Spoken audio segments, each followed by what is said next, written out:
দেলোয়ার হোসেন সাইদি স্যারের এমন একটি আলোচনায় লা ইলাহা ইল্লাল্লাহ অর্থ বুঝতে গিয়ে দেখেছি তিনি বলেন ইলাহ শব্দের অর্থ শুধু মাবুদ বা উপাস্য নয়, ইলাহ শব্দের অর্থ হচ্ছে আইনদাতা, বিধানদাতা, শাসনদাতা।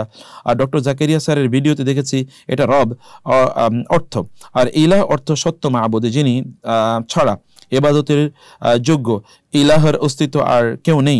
আসলে কোনটি সঠিক? ডক্টর আবু বকর জাকারিয়া হাফিজাহুল্লাহ তিনি যে বক্তব্যটি বলেছেন তিনি অধিকতর এই বক্তব্যটি অধিকতর সঠিক।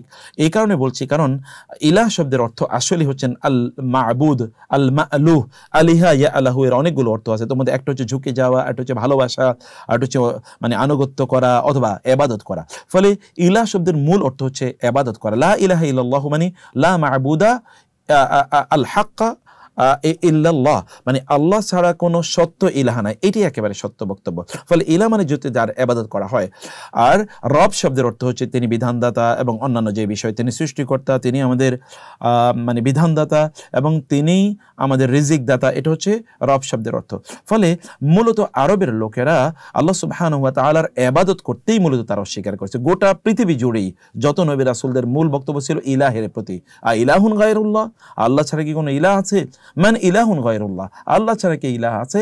মা লাকুম মিন ইলাহিন গায়রি, মানে আল্লাহ ছাড়া তোমাদের কোনো বা আমি ছাড়া তোমাদের কোনো ইলাহ নেই, এটি বলে কোরআনে বারবার আল্লাহ সুবহানাহু ওয়া তাআলা উল্লেখ করেছেন। ফলে মূল সমস্যাটা ছিল মূলত ইলাহ নিয়ে। অতএব বিধানদাতা অথবা হুকুমদাতা বা ইত্তকার বিষয় নিয়ে বা রিজিকদাতা ইত্তকার বিষয়টি মূলত ইলাহের সাথে সম্পৃক্ত নয়, এটি আসলে রব শব্দের সাথে সম্পৃক্ত। এতটুকুই আমরা যতটুকু জানি ইনশাআল্লাহ। কেউ যদি দিনের পথে চলে কিন্তু সারাক্ষণ অন্য মানুষকে কষ্ট দেয়, তেরা কথা বলে, তাহলে তাদের সাথে কেমন আচরণ হওয়া উচিত? আর সে যদি হয় পরিবারের কেউ, দেখুন সেক্ষেত্রে পরিবারের কেউ হলে তো আপনার দায়িত্ব হচ্ছে তাকে ইসলাহের পথে নিয়ে আসা। কারণ রাসূলুল্লাহ সাল্লাল্লাহু আলাইহি ওয়াসাল্লাম বলেছেন আপনি সালাত এবং সিয়াম ইত্যাদির চেয়ে অনেক বেশি গুরুত্বপূর্ণ হলো আল ইসলাহু, মানে বাইনান নাস, মানুষের মাঝে ইসলাহ করা। অতএব এটি আপনি ইসলাম মানুষের মাঝে করবেন। ইসলাম যদি আপনি করেন তাহলে আপনি দিনরাত নামাজ পড়া এবং রোজা রাখার চেয়ে বেশি আপনি সওয়াব ইনশাআল্লাহ পেয়ে যাবেন। আপনি তার মধ্যে ইসলাহ করার চেষ্টা করুন, তার মধ্যে সংশোধন করার চেষ্টা করুন, তাকে নাসিহা করুন, ওয়া তাওয়াসাউ বিল হাক্কি ওয়া তাওয়াসাউ বিস সাবরি, আপনি সেটা করার চেষ্টা করুন। এবং তিনি যদি আপনাকে কষ্ট দেন তাহলে আপনি ধৈর্য ধারণ করুন, কারণ ধৈর্য ধারণ করলে আল্লাহ সুবহানাহু ওয়া তাআলা আপনার সওয়াব, এটা অফুরন্ত সওয়াব আল্লাহ তাআলা আপনাকে প্রদান করবেন। অতএব আপনি তাকে নাসিহা করুন, তার জন্য আল্লাহর কাছে দোয়া করুন। দোয়া করাও কিন্তু আমাদের দায়িত্ব। এবং যদি আপনি তাকে নাসিহা করলে তিনি যদি সৎপথে চলে আসেন, তাহলে তিনি জীবনভর যত ইবাদত করবেন সকলে ইবাদতের সওয়াব, তার পরিমাণ সওয়াব আপনি একাকী ইনশাআল্লাহ পেয়ে যাবেন। আল্লাহ তাআলা তার জন্য আমরা দোয়া করছি, আল্লাহ তাআলা তাকে সঠিক পথে পরিচালিত করুন, আল্লাহুম্মা আমিন। আচ্ছা, এরপরে বলেছেন জোহর সালাত পড়তে যদি 3টা বাজে আর একটু বেশি হয় তাহলে কি সালাত হবে না? আমার কেন জানি ইদানিং দেরি হয়ে যায়। না, সালাত দেরি করাটা নিষিদ্ধ, এটা করা যাবে না। যদি আপনি গুরুত্বপূর্ণ কোনো কাজে বা অনেক মানে এই কাজ আপনাকে না করা ছাড়া কোনো উপায় নাই, তাইলে আপনি দেরি করতে পারেন। সেটি দরুরাত তুবিহুল মাহদুরাত বা ফামান ইত্তারা গায়রা বাগি ওয়ালা আদিন ফালা ইসমা আলাইহি, এই মূলনীতির অধীনে পড়ে যাবে। আদারওয়াইজ আমাদেরকে জানি রাসূলুল্লাহ সাল্লাল্লাহু আলাইহি ওয়াসাল্লাম বলেছেন সালাসাতুন লা তুআখিরুহুন্না, তোমরা 3টে জিনিস কোনোদিনই দেরি করো না। তোমাদের একটা সালাতের যখন সময় হয়, এইটা সালাতের যখনই সময় হবে তখন আপনি সালাত আদায় করে নেবেন। সালাতকে দেরি করা এটি উত্তম নয়। আসসালাতু আলা ওয়াক্তিহা, সময় মতো সালাত আদায় করাটাই হচ্ছে উত্তম ইবাদত বা শ্রেষ্ঠতম ইবাদত। অতএব আপনি এটি করবেন। এখন 3টে যখন বাজে তখন এখানে যেহেতু মাযহাবি এখানে ইখতিলাফ আছে, অতএব একটি এবং সেটা বিশুদ্ধ মাযহাব এবং আহলুস সুন্নাহ ওয়াল জামাতের অন্তর্ভুক্ত এবং সহিহ হাদিস দ্বারা প্রমাণিত যে এর মধ্যে ধরুন 3টা বা এরকম একটা সময়ে আসরের নামাজের সময় অলরেডি হয়ে যায়। কারণ কোনো একটা জিনিসের ছায়া যখন দ্বিগুণ হয় তখনই কিন্তু আসরের নামাজের সময় হয়ে যায়। এটি একটা বক্তব্য অনুসারে। আরেকটা বক্তব্য অনুসারে কোনো একটা জিনিসের তার আসলে ছায়া এর পরিবর্তে যদি আরেকটা ছায়া, এরপরে যদি আরেকটা ছায়া হয় তাহলে কিন্তু অলরেডি আসরের নামাজের সময় হয়ে যায়। তো ফলে মানে যেহেতু সহিহ হাদিস যারা প্রমাণিত যে তখন আসরের নামাজের সময় হয়ে যায়, তাকে অথবা আপনাকে তার আগেই সালাত আদায় করে নিতে হবে যদি আপনি হাদিসের উপর ভিত্তি করে যদি আপনি আমল করতে চান। আল্লাহ তাআলা আমাদের সবাইকে নামাজের ব্যাপারে অনেক বেশি সাবধান হওয়ার তৌফিক দান করুন, আল্লাহুম্মা আমিন। জমি বন্ধক রাখার সময় নির্দিষ্ট একটি অর্থে মনে করেন 1 লাখ টাকা নিলাম, যেহেতু আমি বন্ধক রেখেছি, যে ব্যক্তি আমার জমি রাখবে সে ওই জমি চাষ করার বিপরীতে আমি যদি বার্ষিক বাৎসরিক একটি ভাড়া হিসেবে দুইজনের সম্মতি যে কোনো পরিমাণ অর্থ ওই 1 লাখ টাকা কেটে কেটে রাখি, তাহলে সেটা হতে পারে 100, 200, 500, তাহলে কি এটা হালাল হবে? হ্যাঁ, এটা টেকনিক্যালি এটা হালাল হবে, কারণ আপনি সেখানে তাকে অগ্রিম টাকা দিয়েছেন এবং সেখান থেকে আপনি ভাড়া হিসেবে ভাড়াও আপনি নির্ধারণ করেছেন, কিছু ভাড়া আপনি সেখান থেকে কেটে নিচ্ছেন, এটা টেকনিক্যালি হালাল হবে বটে। কিন্তু এটাকে হালাল বানানোর জন্য, একটা হারাম জিনিসকে হালাল বানানোর জন্য আপনি হয়তোবা এমন একটা পদ্ধতি গ্রহণ করেন যে পদ্ধতির মধ্যেও জুলুম আছে। কারণ ধরুন একটা জমিনের ভাড়া হওয়ার কথা 10,000 টাকা, কিন্তু আপনি টোকেন মাত্র নিলেন 100 টাকা, তাহলে তো এটা আসলে এক ধরনের জুলুম।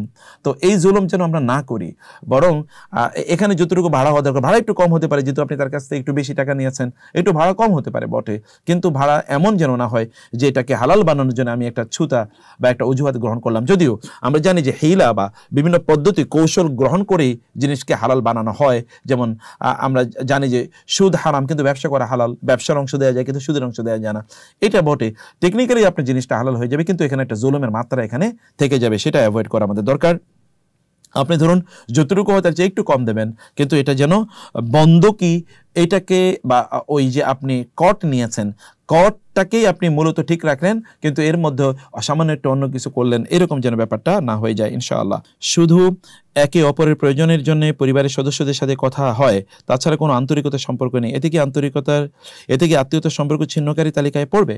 হ্যাঁ, এটা আত্মীয়তার সম্পর্ক ছিন্নকারী তালিকায় একদিকে পড়বে না, কারণ আপনি তো যোগাযোগ রাখছেন, কথাবার্তা বলছেন, কিন্তু কথাবার্তার মধ্যে আন্তরিকতা থাকা দরকার, ভালোবাসা থাকা দরকার। কারণ আল্লাহ তাআলা বলেছেন ওয়া জাআলা বাইনাকুম মাওয়াদ্দাতাম ওয়া রাহমা, যে পারিবারিক জীবনে ভালোবাসা এবং একজন আরেকজনের প্রতি রহমত করা, অনুগ্রহ করা, এটি আমাদের দায় এবং দায়িত্বের মধ্যে পড়ে। আর রাহিমুনা ইয়ারহামুহুমুর রহমান, আপনি যদি কারো উপর অনুগ্রহ করেন তাইলে কেবল আল্লাহ তাআলা আপনার উপর অনুগ্রহ করবেন।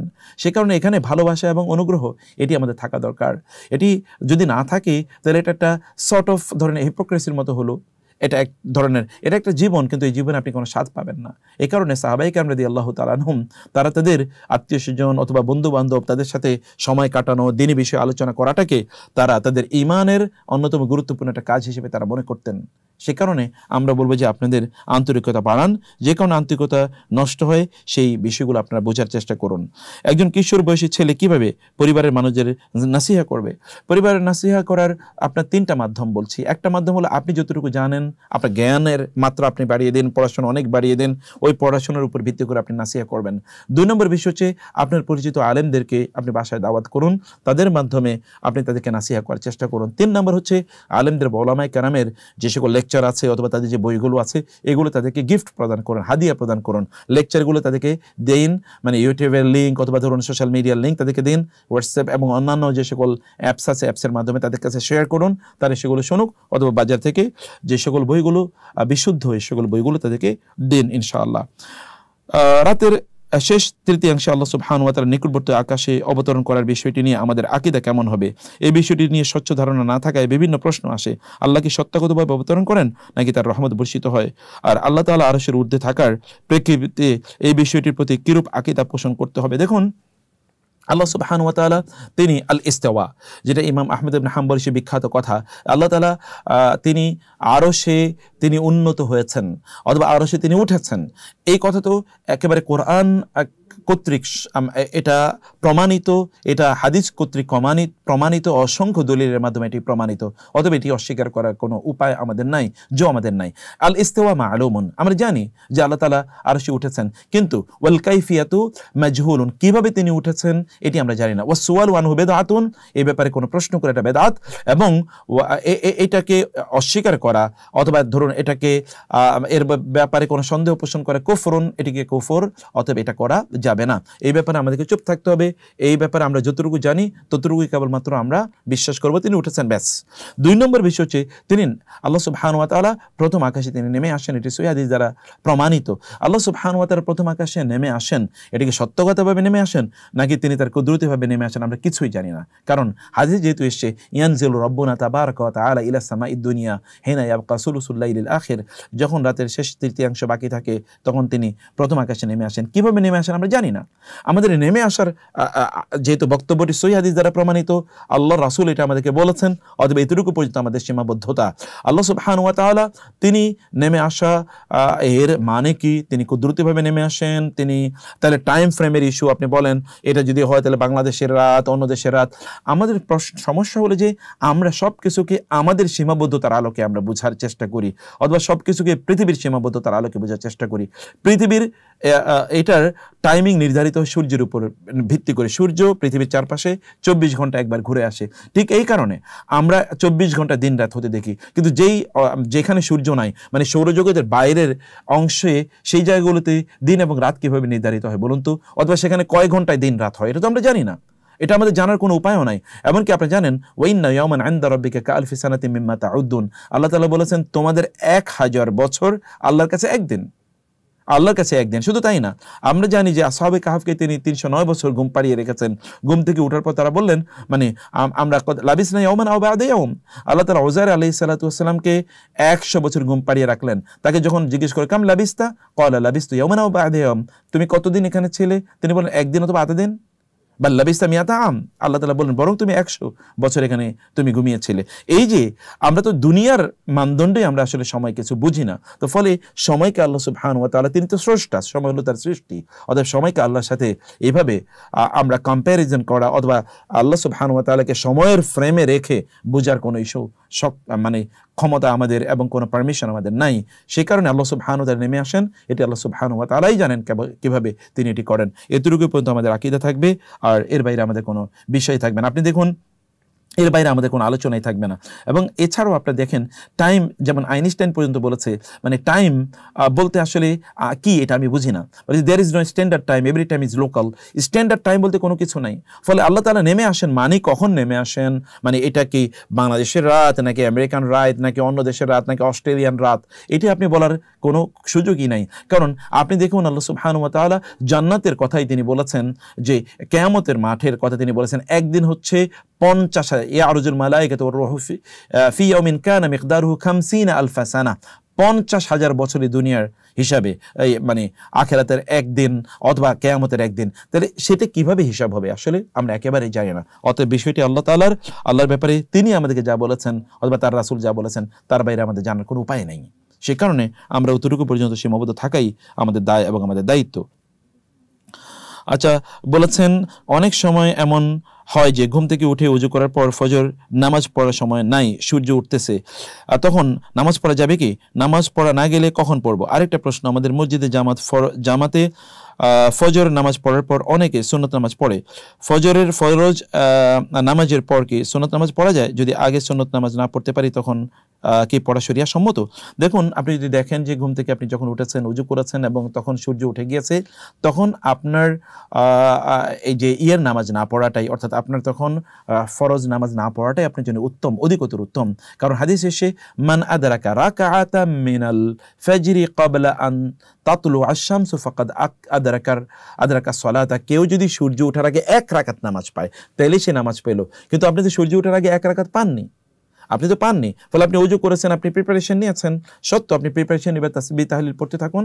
যখন 10-12 মিনিট বা 15 মিনিট অতিক্রান্ত হবে তখন আপনি নামাজ আদায় করবেন ইনশাআল্লাহ। এটা আপনার ওই যে মান নামা আনিস সালাতি আও নাসিহা ফালইউসাল্লিহা ইযা যাকারহা, যখনই মনে পড়বে তখনই পড়া, মানে হচ্ছে এটা নিষিদ্ধ সময় পড়া নয়।